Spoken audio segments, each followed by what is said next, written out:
How far would you go to get the story? This is a question that we, as journalists, are forced to ask ourselves on a regular basis.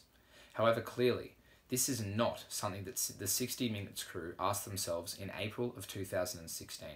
Instead, Tara Brown and her 3 colleagues led a botched abduction attempt on 2 children in Beirut, Lebanon, with the intention of returning them to their Australian mother, Sally Faulkner. The ultimate result was that they were jailed in Lebanon for a period, charged with multiple offences, and broke several key ethical principles in the Media, Entertainment and Arts Alliance (MEAA) Code of Ethics, the very code that underpins our industry. See, as a journalist, I know that I walk a fine line between publishing stories that are news and reports that are deemed to be plain entertainment. In the Beirut debacle, it is obvious that 60 Minutes were putting the entertainment element of their story before the journalistic one. Peter Manning, an adjunct professor at the University of Technology in Sydney, said that he thinks 60 Minutes wanted to push the limits and have a promo that would drag people in, but it unfortunately went beyond the limits of journalism. This fact is irrefutable, with 60 Minutes failing to adhere to the MEAA Code of Ethics, possibly driven by the relentless competition between Channel 9 and Channel 7 to be at the top of the primetime ratings. The message here is clear.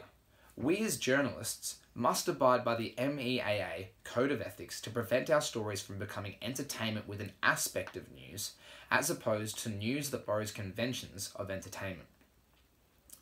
As we all know, checkbook journalism is the process of paying sums of money to retrieve news or information. Although tempting, this strategy is frowned upon within the media industry. Our credibility and reputations can be quickly tarnished by using it as a tool in our arsenal, because it can be the difference between a source giving us factual information because it's the right thing to do, or someone telling us what we want to hear because they are receiving something for it.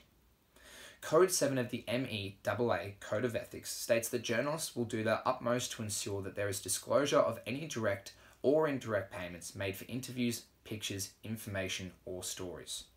60 Minutes breached this Code of Ethics when they paid the Child Recovery Agency as much as $115,000 to take the 2 young children from the footpath of a Beirut street where they were walking ever so innocently with their grandmother.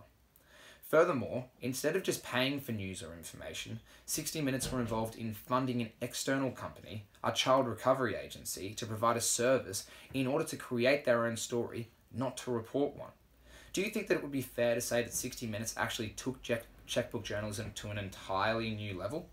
They saw the opportunity to turn an unfortunate situation into an even bigger one by attempting to actively increase its entertainment value. By breaking the Code of Ethics and pushing the boundaries of checkbook journalism, 60 Minutes overstepped what we, in the industry, refer to as the grey zone, making them vulnerable to the public backlash that was to follow. However, the 60 Minutes crew didn't just stop with the breach of one ethical code in their quest to create an entertaining story with limited news value. Code 8 of the MEAA Code of Ethics states that journalists will use fair, responsible, and honest means to gain material. Yet 60 Minutes did the complete opposite. Dr. Dennis Mulder of the University of Melbourne's Centre for Advancing Journalism said that although 60 Minutes attempted to dress it up as a rescue mission, it was anything but. They did not have the law on their side, and the children were not in any immediate danger. Furthermore, as if attempting the abduction of 2 children is not extreme enough, they also attempted to do so in a foreign country with different rules and regulations. Prime Minister Malcolm Turnbull even claimed on the incident, explaining that Australians, no matter who they are, must comply with the laws of the country that they are in. I'm sure that we can all appreciate the fact that the actions of 60 Minutes were neither fair nor responsible. Instead of pursuing a story in order to provide a factual report, 60 Minutes took a story and tried to enhance it to increase its entertainment value and win and attract Australian audiences in their ongoing ratings war. In a nutshell, this fight simply wasn't their fight. It was a very sensitive private matter and not one that 60 Minutes should have become actively involved in.